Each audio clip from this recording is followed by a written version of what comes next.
آپ نے شانتی کی جوت پرجولیت کی ہے دوستو۔ وزیر اعظم نے کہا کہ وہ بوڈولینڈ میں ترقی کے اثرات سے مطمئن ہیں، جہاں تقریباً 50 سال سے تشدد اور خون خرابے کا سلسلہ جاری تھا۔ انہوں نے نکسلی سرگرمیوں میں شامل لوگوں سے کہا کہ وہ بوڈو عوام سے کچھ سبق حاصل کریں۔ نکسلواد کے راستے پر جو نوجوان ہیں، میں ان کو کہتا ہوں کہ میرے بوڈو ساتھیوں سے کچھ سیکھیے، بندوق کو چھوڑیے۔ بم، بندوق، پستول کا راستہ کبھی بھی پرینام نہیں لاتا ہے، پرینام بوڈو نے جو دکھایا ہے نا، وہی راستہ لاتا ہے۔ انہوں نے کہا کہ حکومت شمال مشرقی ریاستوں کے مابین سرحدی تنازعات کا کوئی قابل قبول حل نکال کر شمال مشرق میں مستقل امن کے لیے لگاتار کوششیں کر رہی ہے۔ نوجوانوں اور خواتین کی ترقی کے لیے ہنرمندی کے فروغ اور موقعوں کی دستیابی کی اہمیت پر زور دیتے ہوئے جناب مودی نے اس ابتدائی مشن کے بارے میں اظہار خیال کیا جو ہنرمند بنائے جانے، کاروبار شروع کیے جانے، روزگار اور ترقی پر مبنی ہے۔ انہوں نے اعتماد ظاہر کیا کہ اس سے بوڈو نوجوانوں کو بڑے پیمانے پر فائدہ حاصل ہو رہا ہے۔ وزیر اعظم نریندر مودی آنے والے مہاراشٹر اسمبلی انتخابات کے تناظر میں بی جے پی کارکنوں سے بات چیت کریں گے اور ماجا بوتھ سراوت مضبوط پروگرام سے آج خطاب کریں گے۔ اس کے علاوہ کئی بی جے پی رہنما اور ان کے اتحادی ریاست بھر میں انتخابی جلسوں سے خطاب کریں گے۔ مرکزی وزیر اور سینئر بی جے پی رہنما نتن گڈکری مہاراشٹر میں ہونے والے واحد مرحلے کے انتخاب کے لیے آج شولاپور، پونے اور سانگلی میں انتخابی جلسے کریں گے۔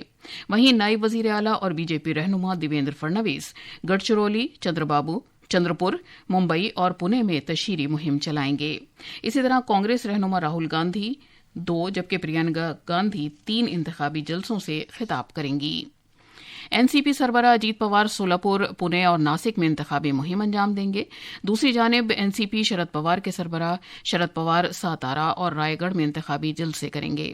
وہیں این سی پی شرد پوار کی رکن پارلیمنٹ سپریا سولے پونے میں مہاوکاس اگھاڑی امیدواروں کے حق میں انتخابی مہم چلائیں گی۔ شیو سینا ادھو بالا صاحب ٹھاکرے کے سربراہ ادھو ٹھاکرے ممبئی اور تھانے میں انتخابی مہم چلائیں گے۔ مہاراشٹر کے 288 اسمبلی حلقوں کے لیے 20 نومبر کو ووٹنگ ہوگی۔ جھارکھنڈ میں اسمبلی انتخابات کے دوسرے مرحلے کے لیے اپنے امیدواروں کے حق میں حمایت حاصل کرنے کے لیے این ڈی اے اور آئی این ڈی آئی اے اتحاد دونوں کے قداور رہنما ریاست بھر کا دورہ کر رہے ہیں۔ مرکزی وزیر اور سینئر بی جے پی رہنما امت شاہ آج دمکا، دیوگھر اور دھنواڑ میں 3 انتخابی جلسوں سے خطاب کریں گے۔ دوسری جانب کانگریس صدر ملکارجن کھڑگے بھی جامتاڑا اور کھچڑی میں عوامی جلسے کریں گے۔ وزیر اعلیٰ اور جھارکھنڈ مکتی مورچہ جے ایم ایم کے سینئر رہنما ہیمنت سورین کا بھی ریاست میں 6 انتخابی جلسوں سے خطاب کا پروگرام ہے۔ وہیں آر جے ڈی رہنما تیجسوی یادو بھی آج گوڈا میں انتخابی ریلی سے خطاب کریں گے۔ ووٹوں کی گنتی جھارکھنڈ میں دوسرے اور آخری مرحلے کے تحت 20 نومبر کو ووٹ ڈالے جائیں گے۔ ووٹوں کی گنتی 23 نومبر کو ہوگی۔ انتخابی حلقوں کی تفصیلات سے متعلق اپنی سیریز میں آج ہم جھارکھنڈ کے بوکارو ضلع میں چندن کیاری اسمبلی سیٹ کی بات کر رہے ہیں۔ یہاں اسمبلی انتخابات کے دوسرے مرحلے میں 20 نومبر کو ووٹ ڈالے جائیں گے۔ پیش ہے ایک رپورٹ۔ چندن کیاری سیٹ درج فہرست ذاتوں کے لیے ریزرو ہے۔ اپوزیشن لیڈر امر کمار باوری اس سیٹ سے چناؤ لڑ رہے ہیں۔ جناب باوری نے چندن کیاری سے 2 بار 2014 اور 2019 میں چناؤ جیتا تھا اور اب وہ تیسری مدت کے لیے چناؤ لڑ رہے ہیں۔ جھارکھنڈ مکتی مورچہ نے اما کانت رجک کو میدان میں اتارا ہے جو پہلے اے جے ایس یو پارٹی میں تھے۔ این ڈی اے کے ساتھ سیٹوں کے بنٹوارے کے تحت یہ سیٹ بی جے پی کے پاس گئی ہے۔ اے جے ایس یو نے اما کانت رجک کو ٹکٹ دینے سے انکار کر دیا تھا، لہٰذا انہوں نے جے ایم ایم کی رکنیت اختیار کر لی تھی۔ اگرچہ اس سیٹ سے 3 آزاد امیدواروں سمیت 8 امیدوار میدان میں ہیں، لیکن اصل مقابلہ بی جے پی کے امر کمار باوری اور جے ایم ایم کے اما کانت رجک کے درمیان ہے۔ اس حلقے میں پینے کے پانی کی قلت، ناکافی بجلی کی سپلائی اور نقل مکانی سمیت کئی اہم معاملات درپیش ہیں۔ رانچی سے کے لال کی رپورٹ کے ساتھ خبرنامے کے لیے میں ضمیر رضوی۔ یہ خبرنامہ آکاشوانی سے نشر کیا جا رہا ہے۔ اتر پردیش کے جھانسی کے مہارانی لکشمی بائی میڈیکل کالج کے نومولود بچوں کے انتہائی نگہداشت والی unit N I C U میں کل رات آگ لگ جانے کے واقعے میں کم از کم 10 بچوں کی موت ہو گئی اور 16 بچے زخمی ہو گئے۔ کانپور زون کے اے ڈی جی آلوک سنگھ نے راحت کاموں کی نگرانی کی اور تصدیق کی ہے کہ آگ بھڑکنے کی وجہ الیکٹرک شارٹ سرکٹ ہے۔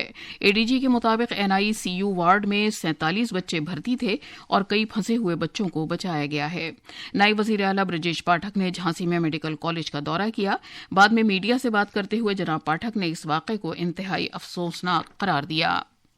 گھٹنا کی اچ ستری جانچ کے آدیش دیے گئے ہیں. ساتھ ساتھ مجسٹریٹی جانچ ہوگی. 24 گھنٹے کے اندر استھانی پرشاسن سے پراتھمک جانچ رپورٹ دینے کے لیے کہا گیا ہے. 10 بچوں کی دربھاگیہپورن مرتیو ہوئی ہے. 7 بچوں کا شناخت ہو چکی ہے اور ہماری سرکار پوری پیڑت بچوں کے ساتھ ہے، ان کے پریوار کے ساتھ ہے اس دکھ کی گھڑی میں.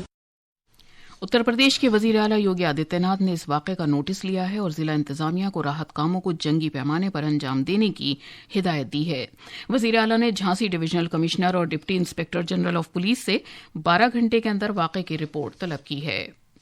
نشیلی اشیاء پر کنٹرول پانے سے متعلق بیورو NCB نے دلی میں ایک بڑی کارروائی کے تحت تقریباً 900 کروڑ روپے مالیت کی کوکین کی اب تک کی سب سے بڑی کھیپ کا پتہ لگایا ہے. وزارت داخلہ نے ایک بیان میں کہا ہے کہ ابھی تک جو تفتیش کی گئی ہے اس سے انکشاف ہوا ہے کہ بیرون ملک قائم ایک گروپ اس کام کو انجام دے رہا ہے. وزارت نے بتایا کہ ضبط کی گئی کوکین کی کچھ مقدار کوریئر یا چھوٹی کارگو خدمات کے ذریعے آسٹریلیا بھیجی جانی تھی. اس سلسلے میں اس گروپ کے 2 اہم ارکان کو گرفتار کیا گیا ہے اور ضبط شدہ کوکین کے وسیلے کا پتہ لگانے اور اس گروپ کے رابطوں کی جانکاری حاصل کرنے کے لیے تحقیقات جاری ہیں. آج پورے ملک میں پریس کا قومی دن منایا جا رہا ہے. یہ دن سماج میں ایک آزادانہ اور ذمہ دارانہ پریس کے لازمی رول کی عزت افزائی کے لیے منایا جاتا ہے. 1966 میں آج ہی کے دن پریس کونسل آف انڈیا نے اس بات کو یقینی بنانے کے لیے کہ پریس کا اعلیٰ معیار برقرار رہے اور وہ کسی بھی طرح کے بے جا دباؤ میں نہ آئے ایک اخلاقی نگراں کے طور پر اپنا کام شروع کیا تھا. اس دن نہ صرف پریس کی حصولیابیوں کا جشن منایا جاتا ہے بلکہ ایک زیادہ باخبر اور شفاف سماج کی تعمیر کے تئیں اس کی ذمہ داری کا احساس بھی پیدا کیا جاتا ہے. اس دن کے اعتراف میں مختلف سرگرمیاں جیسے صحافت میں عمدہ کارکردگی کے لیے قومی ایوارڈ اور سووینر کا اجرا جیسے پروگرام شامل ہیں. اس سال کا موضوع ہے پریس کی بدلتی ہوئی نوعیت. سماجی انصاف اور تفویض اختیارات کے مرکزی وزیر ڈاکٹر وریندر کمار نے کل نئی دلی میں بھارت منڈپم میں India international trade fair IITF میں وزارت کے پویلین کا افتتاح کیا. اس موقع پر ڈاکٹر کمار نے کہا کہ وزارت 100 سے زیادہ پسماندہ کاریگروں اور کاروباریوں کو ایک پلیٹ فارم فراہم کر رہی ہے کہ وہ اس میلے میں اپنے کام کی نمائش کریں. اس کا مقصد ان کے معاشی حالات کو بہتر بنانا ہے. کل شام اتر پردیش میں دیو دیپاولی تقریبات کے موقع پر 17 لاکھ سے زیادہ مٹی کے دیے روشن کرنے کے ساتھ ہی وارانسی گنگا گھاٹ کی جگمگاہٹ قابل دید تھی. بھگوان شیو کا شہر اور مندروں کے شہر کاشی کو بھی 4 لاکھ مزید دیے روشن کر کے سجایا گیا.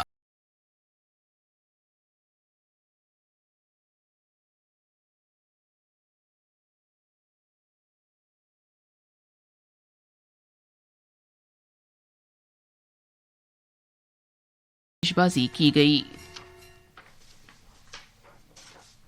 دلی اور قومی راجدھانی خطے میں آج صبح 7 بجے ہوا کے معیار کا اشاریہ سنگین زمرے میں پہنچ گیا اور یہ 404 درج کیا گیا. اور کرکٹ میں بھارت نے کل جوہانسبرگ کے وانڈررز اسٹیڈیم میں کھیلے گئے چوتھے اور آخری T20 بین الاقوامی میچ میں جنوبی افریقہ کو 135 رن سے ہرا دیا. اس جیت کے ساتھ ہی بھارت نے یہ سیریز 3-1 سے جیت لی ہے. اور اب اخبارات کے آئینے کے ساتھ ہیں ضمیر رضوی. شکریہ شبانہ. قومی راجدھانی دلی سے آج شائع ہونے والے مختلف اردو اخبارات میں الگ الگ خبروں کو شہ سرخی بنایا گیا ہے. روزنامہ انقلاب اور راشٹریہ سہارا کی شہ سرخی قبائلیوں کی ترقی کے تئیں وزیر اعظم کے اقدامات پر مبنی ہے. قبائلیوں کی ترقی پر 80,000 کروڑ روپے خرچ ہوں گے. جھارکھنڈ اور مہاراشٹر کے ووٹروں کو وزیر اعظم کا پیغام. جناب مودی نے بہار سے 6,640 کروڑ روپے کے منصوبوں کا سنگ بنیاد رکھا اور افتتاح کیا.